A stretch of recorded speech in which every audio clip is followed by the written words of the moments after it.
Hi, I'm Angie and today I'm making lemon raspberry bars. I've preheated the oven to 350 degrees and I've lightly greased a 9x13 pan.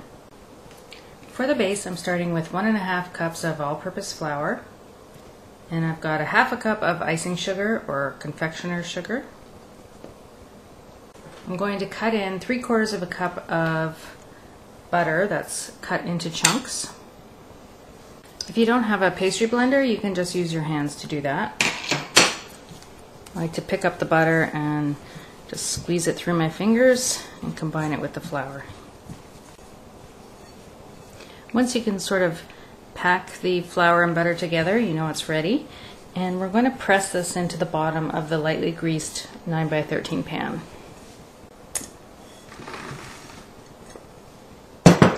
Just press that into the bottom of the pan, and we're going to bake this at 350 for about 15 to 18 minutes or until it's golden.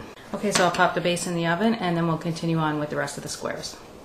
While the bars are baking, I've got 1/2 cup of raspberry jam here, and you just want to warm it up until it melts. So you can either do that in a saucepan. I'm just going to do it in the microwave just for about 30 seconds or so, just so it's spreadable.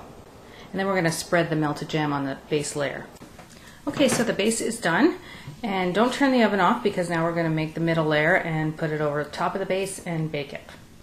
So in this bowl I've got 1.5 cups of granulated sugar. I'm going to add 3 tablespoons of flour, 1 teaspoon of baking powder, 4 eggs, and 1/2 cup of freshly squeezed lemon juice. I'm also going to add in the zest of a lemon and stir that all up together. Now that my crust is baked, I'm going to spread the raspberry jam that we melted over top.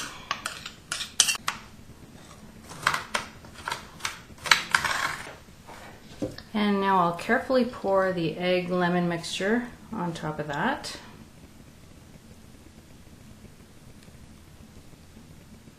And I'll pop this back in the oven for about 20 to 25 minutes until it's golden. And after that we'll put the glaze on top. Okay, for the glaze, in this bowl I've got 1/2 cup of icing sugar. I've got a tablespoon of melted butter and a tablespoon of fresh lemon juice. And I'll just combine that with a whisk. And I'll just spread this over the cooled bars. Okay, it's been about 23 minutes and the bars are done, smelling very lemony. I'm going to let them cool on the rack and then spread them with the glaze that we made. You'll want to let that set and then cut them into about 30 bars. You can go to my blog at overthekitchencounter.com to get the link for the written recipe for this. Thanks for watching, and I hope you try some lemon raspberry bars.